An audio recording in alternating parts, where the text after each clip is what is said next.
your perspective on that. The scrum will stick around. No two faces on this scrum. Did Justin Trudeau's speech from the throne set the right priorities, from tax cuts to a break for the oil sands? We'll break it all down and find out what it says about the future of this minority government. The scrum returns. Our special guest will be CTV pollster Nik Nanos. Stay right here.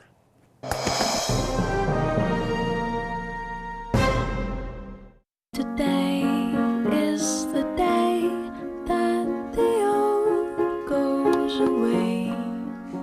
Today is the right time.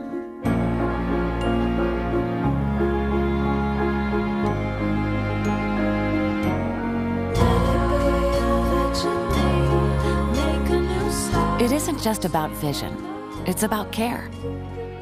Nobody cares for eyes more than Pearl. Sure Health from Green Shield Canada. Question: how can you protect yourself from rising healthcare costs not covered by your government health insurance plan? Expenses like prescription drugs, dental or vision care, physiotherapists, chiropractors, home care, and more. Expenses that could cost you thousands of dollars a year. The answer? Sure Health plans from Green Shield Canada. Sure Health plans protect you and your family from healthcare costs not covered by your government health insurance plan, like prescription drugs, dental care, vision care, physiotherapists, chiropractors, and much more. And if someone in your family has a serious accident or illness, Sure Health plans cover those expenses too. For most Sure Health plans, your acceptance is guaranteed, with no health exam and no medical questions when you apply. And it's affordable. All Sure Health plans offer lifetime protection that won't be canceled, regardless of your age or health, as long as premiums are paid. All Sure Health plans include our Change for Life rewards program. You can submit Sure Health claims online, even on your mobile phone, and have payments deposited directly to your bank account.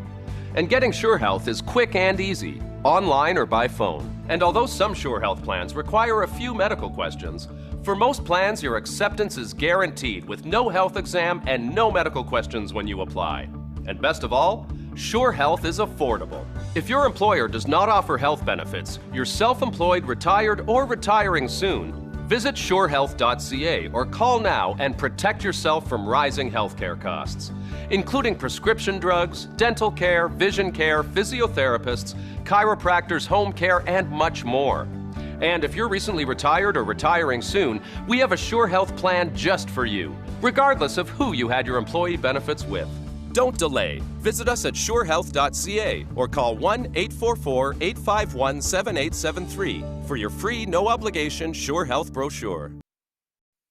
Do you suffer from aches and pains? Muscle pain?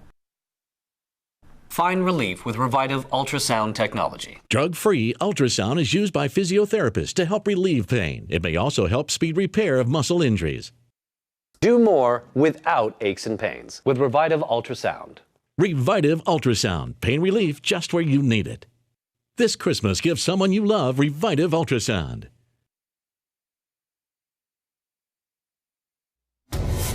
The time is near.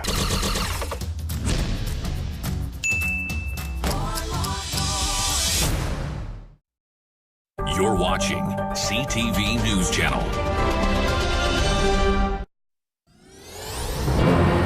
In this election, parliamentarians received a mandate from the people of Canada, which ministers will carry out. It is a mandate to fight climate change, strengthen the middle class, walk the road of reconciliation, keep Canadians safe and healthy, and position Canada for success in an uncertain world. So those are the key priorities for the Liberal government heading into this minority parliament. A speech from the throne, of course, is just the butter knife. The real blade comes out with the budget. But what does the speech say about the Liberal government's priorities, and what will they actually accomplish? Pharmacare, gun control, tax cuts? Let's find out. The scrum is back. Tonda MacCharles is back. Joyce Napier is back. Craig Oliver is back. And our special guest this round is the president and CEO of Nanos Research, Nik Nanos. All right, everybody's back. Nik, welcome to the program. I mean, Did this speech from the throne respond to the message Canadians sent to Justin Trudeau and the Liberal government? Well, I think what we saw were the Liberals cherry-pick things for every single party. And what we saw was a middle-class agenda, which is what Canadians want. The other big thing that I heard was it looks like the Liberals want to survive. This wasn't a short-term speech from the throne. It's like there are goodies where they can pick different dancing partners in order to stay in government. What stood out, Tonda? Well, if I'm honest, what really stood out to me was the lack of attention or reflection, deep reflection on what is going on in the country in terms of the regional divisions. Now, maybe that's not a speech where you're going to, do a lot of downbeat talk, but I do think that he missed an opportunity to address Canadians past the Conservatives to talk to Canadians in the West. And so that stood out to me. Joyce? The prudence of this speech was actually stunning.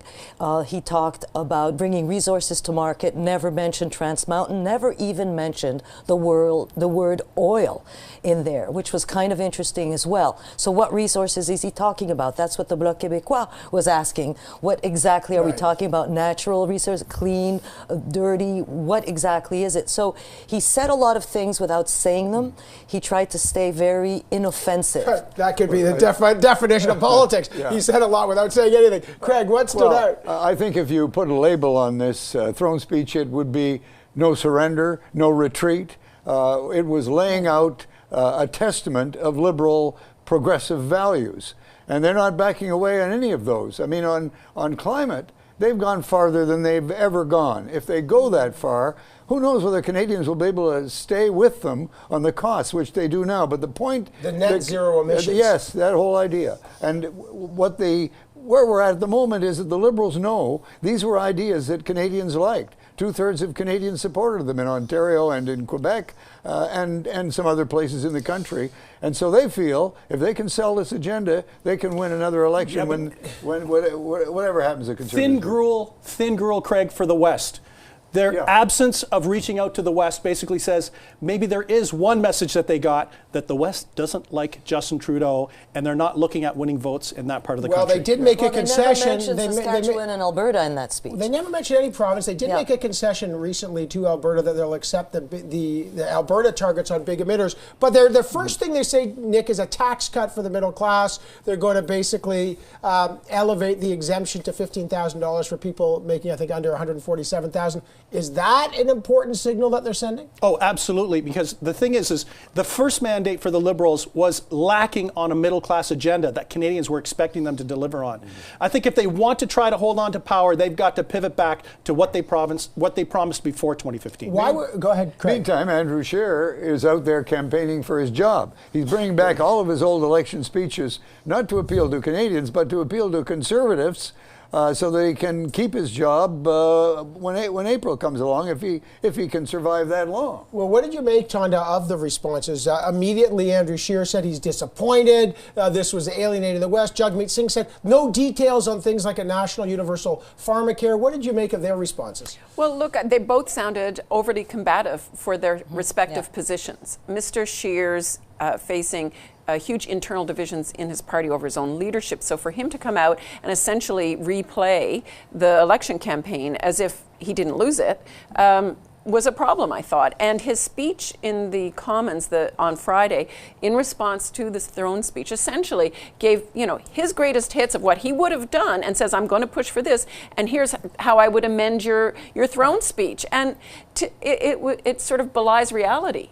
Joyce, what do you make of the responses? Well, I found the response of the Bloc Québécois quite amusing in a way. Here is the party that is going to support and vote for this speech, which means the government survives thanks to 32 MPs in Quebec who are, basically sovereignists. So if that does nothing to national unity or to reunite the country, it's because they have the support of Quebec and not the support and you of wonder, Western Canada. Is that a problem for Justin Trudeau?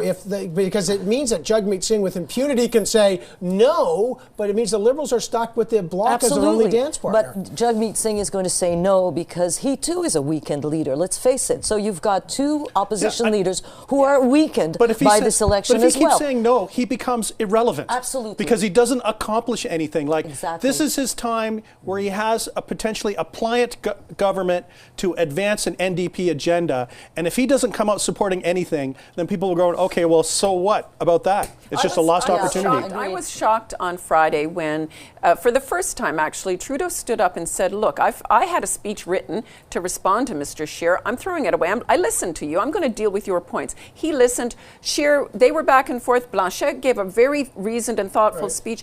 And Jagmeet Singh was kind of shuffling his papers and talking to people and moving around and not sitting in his chair and paying attention. He hadn't had his turn to speak yet. But his big challenge is to recover any support in Quebec if he wants to broaden his party. And he's not even paying attention. Can I just add one word about the kind of overarching values that are in this speech? If everything in that throne speech happened, and of course it won't, there is so much in there in terms of social programming that it would turn us into something like a North American Scandinavia. It's all there. If you believe it would happen, and the costs, by the way, would be enormous. All right, one last thing. Tonda mentioned Andrew Scheer was replaying his greatest hits on there. You've done some polling. I mean, he's fighting for his survival. Trudeau's got to get votes on the speech of the throne. He's got to survive. But what about Mr. Scheer? What's the latest on his job? Well, it's basically a sheer cliff right now. He's dropped 15 percentage points in terms of the proportion of Canadians that would think he would make the best prime minister. But the party numbers remain solid. The Liberals and Conservatives are statistically tied, but he has personally dropped 15 points. So what does that and tell the thing is, back to what Tonda was saying, I think he had the right message, but he has the wrong tone. Being angry will not appeal to voters, and he does have to kind of advance his vision, but watch the tone. But right now, he's not trying to appeal to voters. He's trying to appeal to Conservatives. Please support me in April. All right, it's going to be really interesting. They're back. There's going to be more votes on Monday, so we'll be watching that closely. I got to leave it there.